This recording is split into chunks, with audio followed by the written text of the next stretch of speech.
కేటీఆర్ గారి మీద కూడా కేసు నమోదైంది. ఆయన లైఫ్ లో జైలుకి వెళ్ళే అవకాశం ఏమైనా కనిపిస్తుంది మున్ముందు?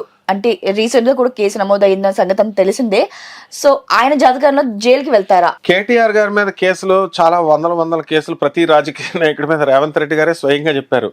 నా మీద బోల్డన్ని కేసులు ఉన్నాయి, ఈ కేసులు లా వేరు ఇది వేరు, కేసులు సీఎం అవ్వడం ఇవన్నీ అయిపోతాం ఆటోమేటిక్ గా, దానికి ఒక పద్ధతి ఉంటుందని ఎప్పుడు వెయిట్ చేస్తున్నాడు కేటీఆర్. నన్ను ఎప్పుడు అరెస్ట్ చేస్తారా అని వెయిట్ చేస్తున్నాడు. వెయిట్ చేస్తే సానుభూతి వస్తుందని. కాంగ్రెస్ అంత పిచ్చి పార్టీ ఏం అరెస్ట్ చేయదు. కాబట్టి తారక రామారావు, ఆయన పేరు కూడా తారక రామారావే, మే 30 లోపల కేసు అవ్వాలా అయ్యింది. ఆ దాటిన తర్వాత భాగ్యంలోకి వచ్చేస్తున్నాడు గురుడు. కాబట్టి ఏం ఉండవు, అరెస్ట్లో ఏం ఉండవు.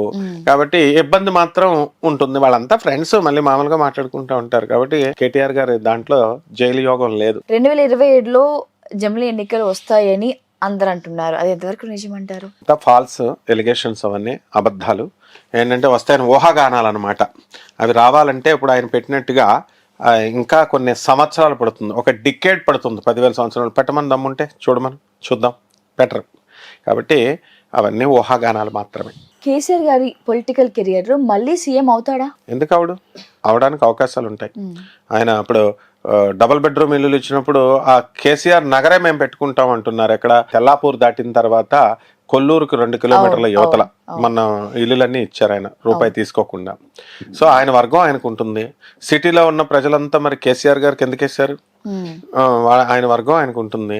సో రేవంత్ రెడ్డి గారిని ఇప్పుడు బస్సులు ఫ్రీ, లేడీస్ చూడు మంచి చేశాడు పాప. ఆయన ఫ్రీగా పెట్టాడు. ఫ్రీగా పెడితే ఆడవాళ్ళు ఎక్కేసి ఆయన దీనివల్ల చంపేస్తున్నాడు, మగవాళ్ళు తిట్టుకుంటున్నారు, ఆడవాళ్ళు వినియోగించుకుంటూ కూడా ఇది ఒకటేనా చేస్తున్నాడు అంటున్నారు. ఎలక్ట్రిసిటీ ఇస్తున్నాడు, గ్యాస్ ఇస్తున్నాడు, అన్ని ఇస్తున్నాడు పాపం. ఇచ్చినా సరే ఆయన పికప్ కావట్లా. అలాగే ఒక మనిషి కేసీఆర్ గారు అంత బాగా చేసినా సరే డౌన్ అయ్యాడు. ఆ డౌన్ అయిన పర్సన్ మళ్ళీ అప్పెక్కుతారు. ఇదంతా కామన్. కాబట్టి రేవంత్ రెడ్డి గారు చేసేటటువంటి ప్రతి పాలసీ కరెక్ట్. బిల్డర్స్ తోక కట్ చేశాడు, రియల్ ఎస్టేట్ వాళ్ళ తోక కట్ చేశాడు, మొత్తం అందరినీ పరిపాలన. అక్కడ ఉన్నది ఎవరు? సోనియా గాంధీ.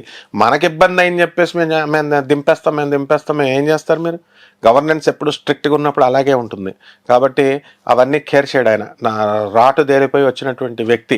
వెనక సోనియా గాంధీ సపోర్ట్ ఉంది. సోనియా గాంధీకి ఇటాలియన్ ఆమె, మన బ్రెయిన్ కాదు. She is very principled woman. అలాగే మోడీ గారు కూడా దెబ్బకి దెబ్బ. అందువలన ఎట్టి పరిస్థితుల్లో కూడా భారతదేశం, తెలంగాణ ముందుకు వెళ్ళిపోతుంది. దీనికి కేసీఆర్ గారికి మళ్ళీ అవకాశాలు ఉన్నాయమ్మా.